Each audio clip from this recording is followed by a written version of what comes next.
नमस्कार, मैं हूं हेमेंद्र शर्मा और आप देख रहे हैं एमपी राउंडअप। मध्य प्रदेश में होने वाले 3 विधानसभा और 1 लोकसभा उपचुनावों के लिए प्रचार चरम पर है।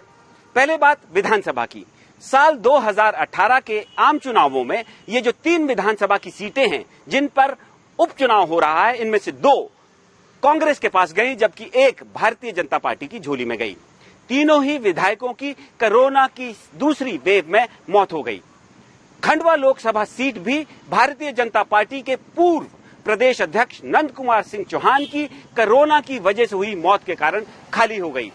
हालांकि मध्य प्रदेश के मुख्यमंत्री शिवराज सिंह चौहान लगातार कह रहे हैं कि स्वास्थ्य सुविधाओं को दुरुस्त कर दिया गया है और किसी की भी मौत इलाज के अभाव के कारण नहीं होने दी जाएगी। लेकिन वास्तविकता यही है कि 3 विधायक और 1 सांसद कोरोना की चपेट में आ गए, जिसकी वजह से ये उपचुनाव हो रहे हैं।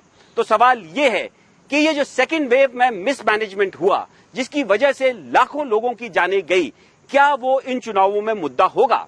और क्या शिवराज सिंह चौहान और भारतीय जनता पार्टी अपने बेहतर चुनावी मैनेजमेंट के दम पर अपने उम्मीदवारों का बेड़ा पार लगा पाएंगे? इन सवालों पर चर्चा करने के लिए थोड़ी देर में हमारे साथ मौजूद होंगे सीनियर जर्नलिस्ट सरमन नगेले। लेकिन उससे पहले एक नजर मध्य प्रदेश की बाकी अहम खबरों पर।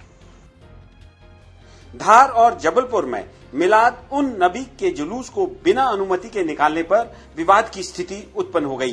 पुलिस के मुताबिक किसी को भी जुलूस निकालने की अनुमति नहीं थी, लेकिन भारी मात्रा में लोग जुलूस में शामिल होने पहुंच गए और भीड़ के उग्र होने पर हल्के बल का इस्तेमाल किया गया। जबलपुर में भीड़ पर काबू पाने के लिए पुलिस को आंसू गैस के गोले दागने पड़े। बड़वानी के राजपुर में ईद मिलाद उन नबी के जुलूस के दौरान 2 पक्षों में आमने सामने से पथराव के बाद तनाव की स्थिति उत्पन्न हो गई। राजपुर एसडीएम वीर सिंह चौहान के मुताबिक जुलूस के दौरान हुए पथराव में थाना प्रभारी के साथ 3 अन्य लोग घायल हो गए। प्रशासन के मुताबिक जुलूस को बिना परमिशन के निकाला जा रहा था। पुलिस ने जुलूस के दौरान बजाए जा रहे डीजे को भी जब्त किया है। इंदौर के मऊ में जिला प्रशासन ने एक बंद पड़े पेट्रोल पंप से 8 टैंकर सल्फ्यूरिक एसिड जब्त किया है।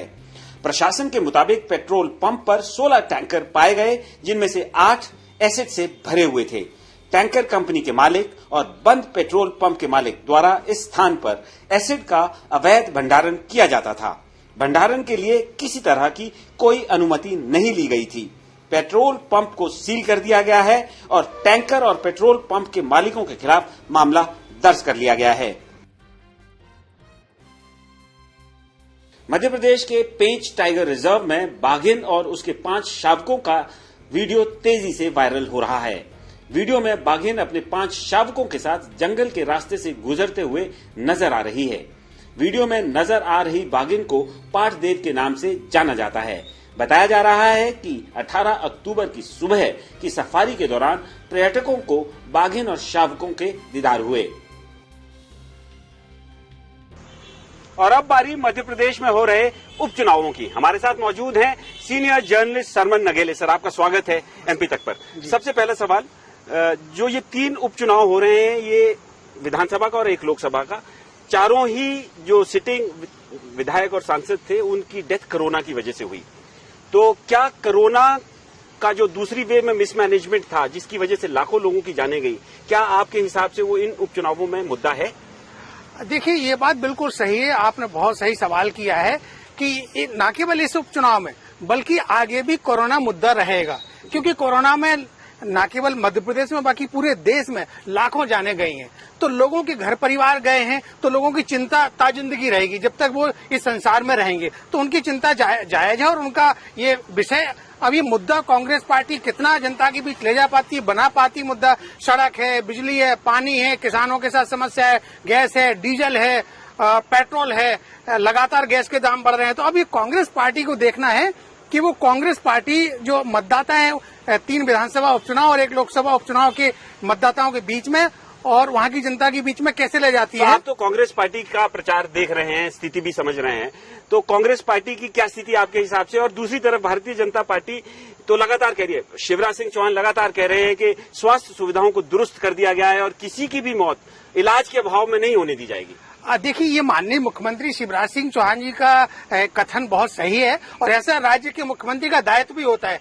आखिर वेलफेयर गवर्नमेंट का मतलब क्या होता है? संविधान में सारी सुविधाएं दी हुई है कि वेलफेयर गवर्नमेंट इसी तरह से काम करे, जिस तरह के लोगों की सुरक्षा हो, स्वास्थ्य हो, शिक्षा हो, गारंटी हो। तो माननीय शिवराज सिंह जी ठीक कह रहे हैं। अब देखिए, दो चीजें हैं, ये सत्ता का लिटमस टेस्ट है जी। माननीय कमलनाथ जी लगातार चुनाव प्रचार में 74 के लगभग ऊपर पार हो चुके हैं वो, तब भी वो अपना चुनाव दौरा लगातार कर रहे हैं और वो जो बातें कह रहे हैं अपने भाषणों में, वो सैद्धांतिक और नीतिगत बातें कह रहे हैं, जैसे कि संविधान की रक्षा करना है, संस्कृति बचाना है, संस्कृति पे अत्याचार हो रहा, अटैक हो रहा है, वो इस तरह की बातें कर रहे हैं। और वहीं दूसरी तरफ मध्य प्रदेश के अच्छा, ये तो बात फैक्ट है कि बीजेपी का जो चुनावी मैनेजमेंट है वो कांग्रेस पार्टी से कहीं ज्यादा बेहतर है और जो कांग्रेस पार्टी जो प्रचार कर रही है वो उसमें भी इतना दम दिख नहीं रहा है।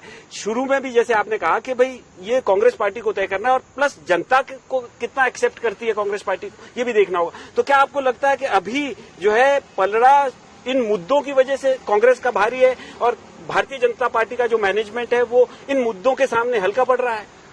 देखिए, एक बात बिल्कुल सही है कि मध्य प्रदेश के मुख्यमंत्री माननीय शिवराज सिंह चौहान जी जो सभाएं ले रहे हैं और जिस तरह से वहां भाषण दे रहे हैं, वो बहुत ही भावुक भाषण दे रहे हैं और कार्यकर्ताओं को चार्ज करने वाला भाषण दे रहे हैं और लोगों के दिल को छूने वाली बातें कह रहे हैं वो। तो और वो जितनी जीतोड़ मेहनत कर रहे हैं, इतनी मैं पिछले उनके सारे कार्यकाल देखे हैं, उसके पहले के भी चुनाव देखे, इतनी भावुक और जनता को सीधा कनेक्ट करने वाली बातें या उस तरह के भाषण वो देखने सुनने में कम आए।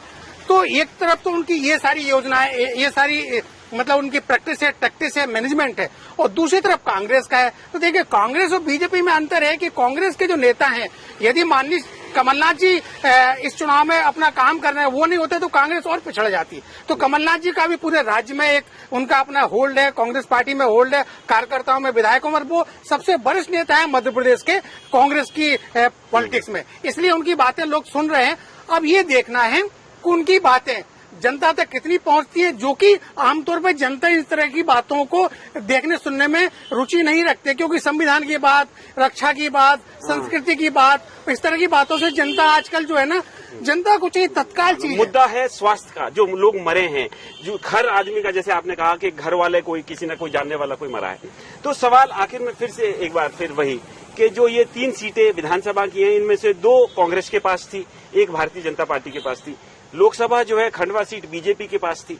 तो अब आप कैसे देखते हैं कि भारतीय जनता पार्टी के लिए और शिवराज सिंह चौहान के लिए खासकर इन 4 में से कितनी सीटें लाना जीतने के बराबर होगा? कब कहा जाएगा कि ये जीत कर आए हैं? देखिए, ये बिल्कुल सही है कि यदि 3 उपचुनाव और 1 लोकसभा चुनाव भारतीय जनता पार्टी जीतती है, जो कि उपचुनाव हो रहे हैं, तो इसमें न केवल शिवराज जी से कोई क्वेश्चन होंगे, सवाल जवाब होंगे, बल्कि उनका कद भारतीय जनता पार्टी में एक तरह से 2023 के विधानसभा के चुनाव में, सामान्य चुनाव में, उनको एक पूरा का पूरा एक रास्ता साफ मिल जाएगा, पूरा मैदान मिल जाएगा। और यदि एकाध भी सीट वो लूज कर गए तो निश्चित रूप से भारतीय जनता पार्टी का जो हाईकमान है, चाहे वो माननीय नरेंद्र मोदी जी हो, माननीय चाहे अमित शाह जी हो, वो निश्चित रूप से सवाल जवाब करेंगे। दूसरी तरफ यदि कमलनाथ जी वो चारों सीटें हार जाते तो उनका कद इतना बड़ा है पार्टी के अंदर कि, और कांग्रेस पार्टी अभी दूसरे राज्यों में ध्यान दे रही है, तो वो इस पर बहुत ज्यादा पूछ परख करती है नहीं करती है, उनका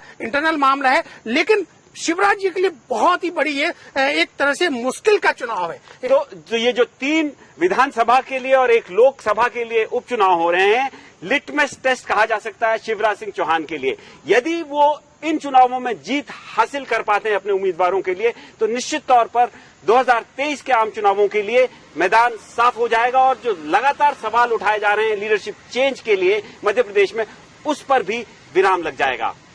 एमपी राउंड अप में आज सिर्फ इतना ही। कल फिर मुलाकात होगी, तब तक के लिए थैंक यू, गुड बाय।